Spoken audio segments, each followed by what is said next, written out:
안녕하세요. 춘천 한마음교회 김선우입니다. 저는 제 꿈을 이루고 싶은 욕심에 신앙생활을 아주 열심히 했어요. 그런데 열심히 하면 할수록 꿈이 이루어지는커녕 실패와 좌절만 계속되었어요. 어두운 터널과 같은 삶을 살았던 제가 부활하신 예수를 만나 복음을 전하는 충성된 군사가 된 간증을 나누겠습니다. 저는 평탄한 가정에서 별탈 없이 자랐어요. 그런데 중2가 되던 해 IMF가 터지면서 아버지의 사업이 부도를 맞게 되었어요. 가족들은 밤낮으로 빚쟁이들의 독촉을 받게 되었죠. 어린 마음에 너무 힘들어서 어딘가에 의지하고 싶었고 교회를 찾게 되었습니다. 첫 예배 시간에 찬양을 부르는데 예수님께서 나를 위해 십자가에서 죽으셨다는 것이 마음에 감동으로 오더라고요. 예수님이 날 위해 죽으셨구나. 이분이 날 권하신 분이구나. 예수님을 믿어야겠다 생각했어요. 저는 성경을 손에서 놓지 않았고 신앙생활에 몰두했습니다. 우리 집은 제사를 중시하는 집안이었고 저는 종선이었지만 절대 절을 하지 않았어요. 또 욕이 아니면 대화가 안 되는 친구들 사이에서도 욕도 하지 않았어요. 예수님께서 싫어하실 것 같았거든요. 아버지께서는 장남인 저에게 교사를 하고 둘째에게는 법관, 셋째는 사업을 하라고 하셨어요. 선우야, 너는 날 닮아서 사업은 아니야. 교사가 딱이다. 늘 말씀하셨고 어렸을 때부터 꼭 교사가 되겠다 다짐했습니다. 학교에서 장래희망을 조사하면 언제나 선생님이라고 적었고 교사는 저의 꿈이었습니다. 교사의 꿈을 이루기 위해 하나님께 더 잘 보겠다 생각해서 신앙생활을 더 열심히 했어요. 고등학교 때 미션스쿨을 다녔는데요. 쉬는 시간이나 점심시간을 쪼개 말씀 읽고 기도를 하곤 했어요. 이렇게 열심히 하면 하나님께서 기뻐하시고 좋은 대학에도 보내실 것 같았거든요. 수능날 새벽 일찍 일어나 하나님, 오늘 수능입니다. 제가 성경 열심히 읽고 기도했잖아요. 제발 좋은 자리에 앉게 해주세요. 시험 보는 동안 함께 해주시고 지혜 주세요. 간절히 기도를 드리고 기대하는 마음으로 시험장에 갔습니다. 그런데 제 자리는 정말 최악이었어요. 창가 옆에 앉았는데 너무 추웠어요. 손이 점점 감각을 잃어갔고 2교시에는 문제 하나 풀기가 어렵더라고요. 3교시에 감독관이 커튼을 걷으시면서 누가 창문 열어놨어? 하는데 눈물이 핑 돌더라고요. 창문이 열렸었던 거예요. 주님, 왜 창문을 열어놓으셨죠? 커튼도 가려놓으시고 기도응답은 고사하고 창문이 열린 상태로 시험을 보게 하시다니 단단히 삐졌어요. 소심했던 저는 반항을 했습니다. 성경책을 안 읽었어요. 그렇게 한 달 정도의 방학을 끝낸 뒤 그래도 하나님의 뜻이 있겠지 하며 재수를 준비했고 그 다음에 대학에 들어갔습니다. 원하는 교대는 못 갔지만 사범과가 있는 학교를 들어갔어요. 공부도 열심히 했고 꿈을 이루기 위해 군대도 미루고 4년 내내 선교단체에서 신앙훈련도 열심히 받았어요. 하지만 졸업 후 첫 임용고시는 떨어졌습니다. 처음 한두 번은 누구나 다 떨어질 수 있으니 충격은 그리 크지 않았어요. 아무리 어려워도 믿음 생활을 끈기 해나가면 하나님께서 교사라는 제 꿈을 반드시 이루어 주실 것이라 굳게 믿었습니다. 26살 늦은 나이에 제대로 뭐 하나 해놓은 것 없이 군입대를 했어요. 헌병이다 보니 교회 가기가 쉽지 않았는데요. 소대에서는 3교대로 근무를 설 때 가장 힘든 새벽 시간을 맡으면 교회에 보내준다고 했어요. 그래서 교회를 가기 위해 새벽 근무를 자처했고 군생활 2년 내내 경건하게 지내려고 노력했습니다. 드디어 제대를 하고 임용에 매달렸어요. 이제는 때가 됐다. 지금까지의 삶을 하나님이 다 갚아주실 거야. 기대하며 열심히 공부했습니다. 그런데 현실은 제 기대와 다르게 진행되더라고요. 본격적으로 공부한 그의 경쟁률이 166대 1을 기록했던 거예요. 이게 뭐야? 탄탄대로가 아니라 첩작산중이잖아. 거기다가 더 이해하기 힘들었던 것은 신앙생활을 열심히 하지 않았는데도 두세 번 만에 합격하는 후배들이었어요. 급기야 열등과 비교의식에 사로잡히게 되었고 내 인생은 왜 이렇게 꼬이는지 하나님께 설명을 듣고 싶은 심정이었어요. 하지만 포기할 수는 없었어요.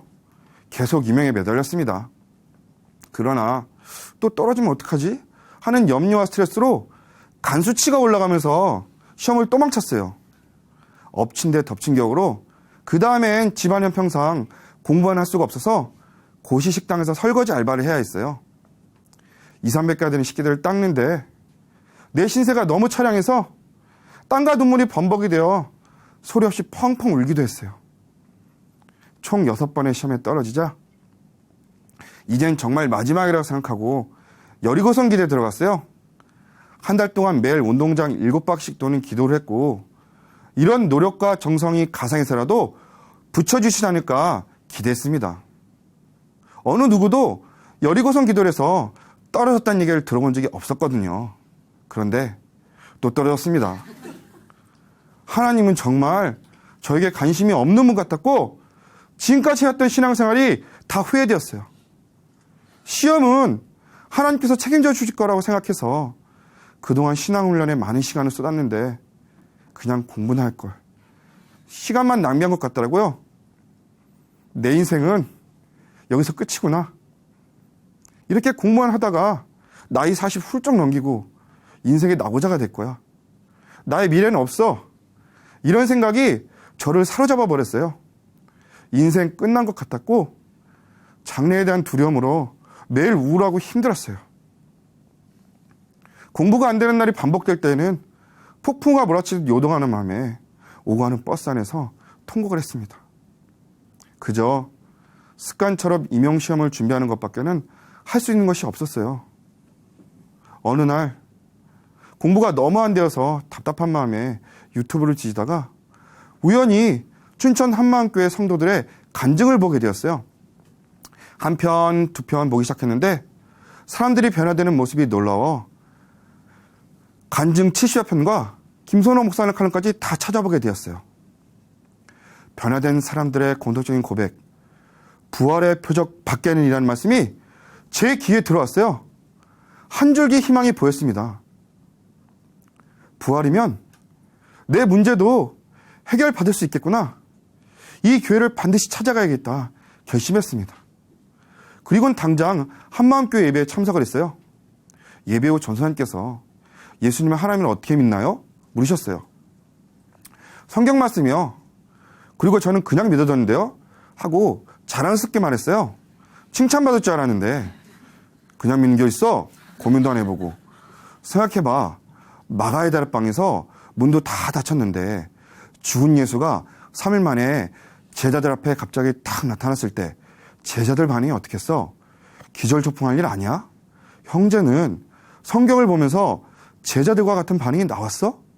지금 엄청난 일이 벌어졌는데 그냥 믿었는데요? 말이 되냐고. 증거 없이 믿는 믿음은 사상누각이야.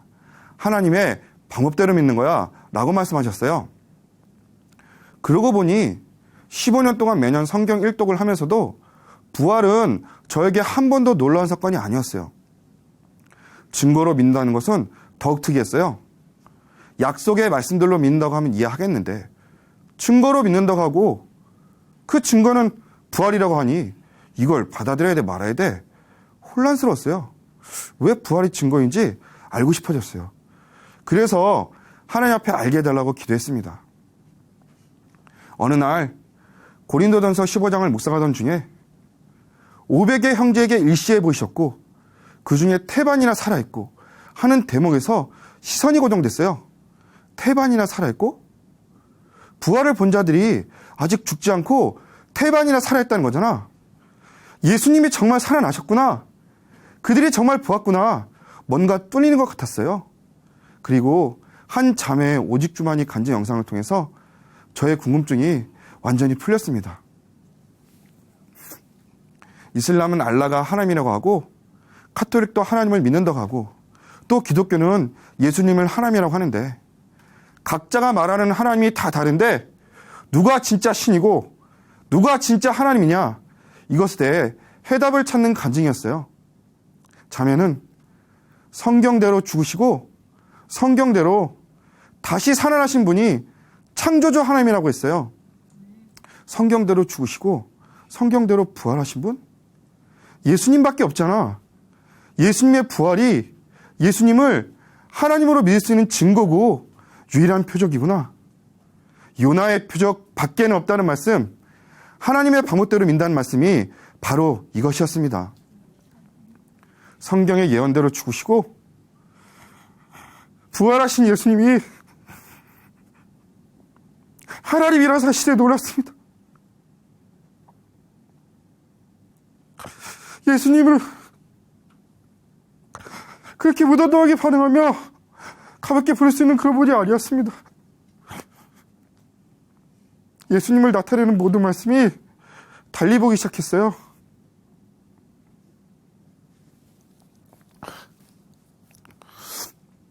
이를 위하여 그리스도께서 죽었다가 다시 살아나셨으니 이는 곧 죽은 자와 산 자의 주가 되려 하십니다. 주인이란 단어가 또렷이 들렸습니다. 주인이셨습니다.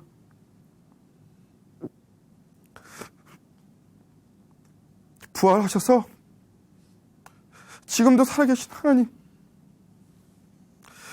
그 광단신분 앞에 서게 되니 내가 여태까지 무슨 짓을 한 건지, 내가 어떻게 이렇게 크신 전능자를 함부로 대고 살 수 있었는지 두려움에 고개를 들 수가 없었습니다.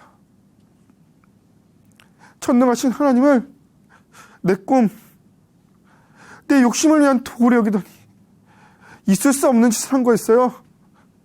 그러면서도 나는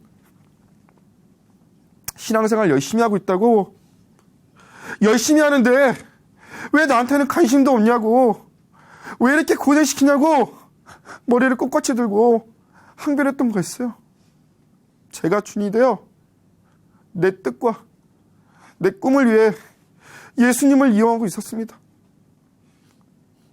하나님, 제가 예수님을 믿지 않았어요. 제 마음의 주인이 여전히 저였어요. 용서해 주세요. 이제는 절대 제가 주인 되지 않겠습니다. 주님, 제 마음에 들어오셔서 저를 통치하시고 다스려 주세요. 그렇게 저는 회개하고 예수님을 제 마음의 진정한 주인으로 모셔드렸습니다.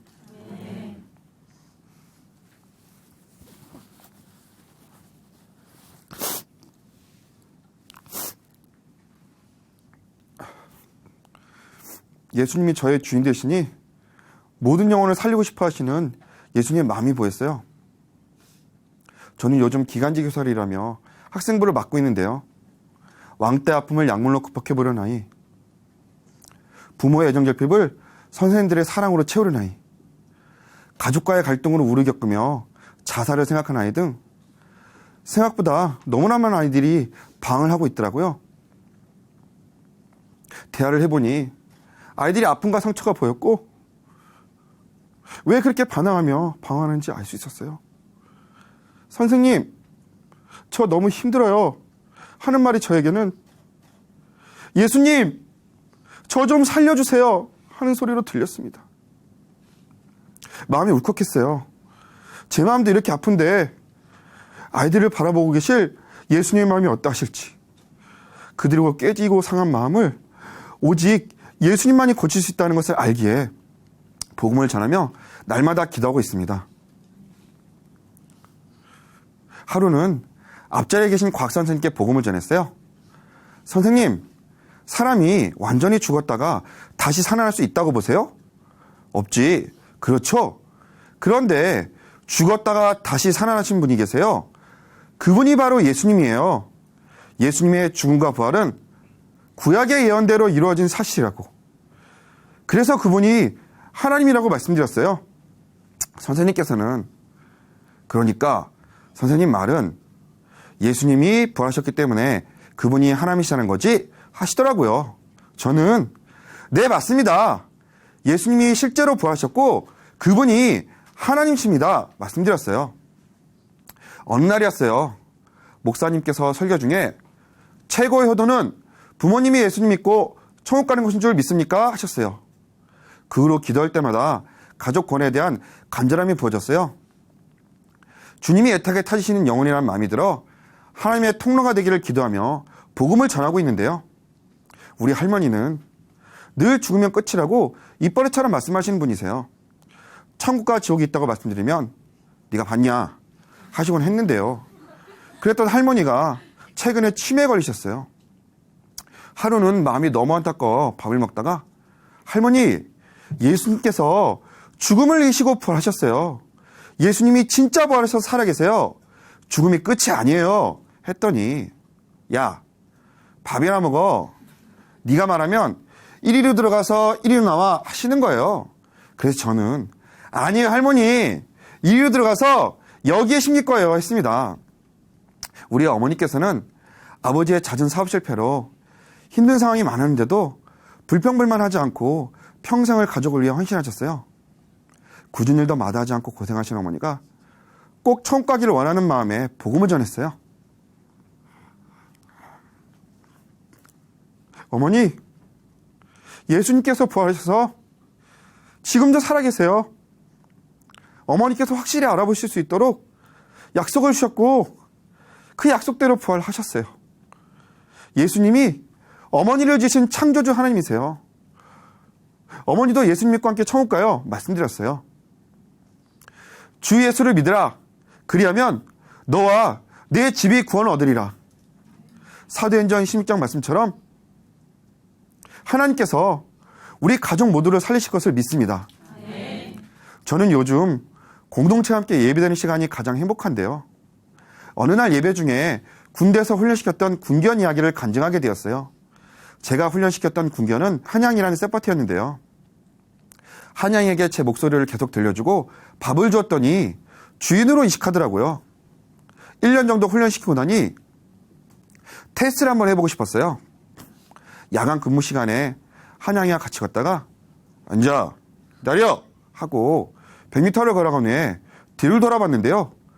계속 그 자리에 앉아있는 거예요. 걔는 본능적으로 소리와 주변 움직임에 민감해서 금방 시선을 놓치거든요. 그런데 한양이는 제 뒷모습만 주시하면서 주인의 명령을 기다렸던 거예요. 저는 너무 기뻐서 한양아 이리 와 했고 달려와라 감기는데 엄청난 열이 느껴졌어요. 강대상에서 이 간증을 하는데 그때 감격이 그대로 마음에 전해져 왔어요. 이것이었구나. 한양이가 주인의 명령에만 순종했던 것처럼 나도 예수님께 집중하고 주님의 명령에 순종하는 것이구나. 이것이 바로 가라 하시면 가고 오라 하시면 오는 백부장의 믿음이었고 진짜 예수님을 주인으로 믿는 삶이라는 것을 알게 되었습니다. 저는 제 꿈을 이루기 위한 욕심으로 신앙생활을 아주 열심히 했던 사람이었어요. 그러나 부활하신 예수님을 삶의 주인으로 모신 지금은 주께서 주신 사명에만 집중하며 순종하고 있습니다. 제 사명을 다하는 그날, 주께서 부르시는 그날, 선우야 이리 와 하실 때 주님의 품에 와라 안기는 충성된 구사가 되겠습니다. 감사합니다.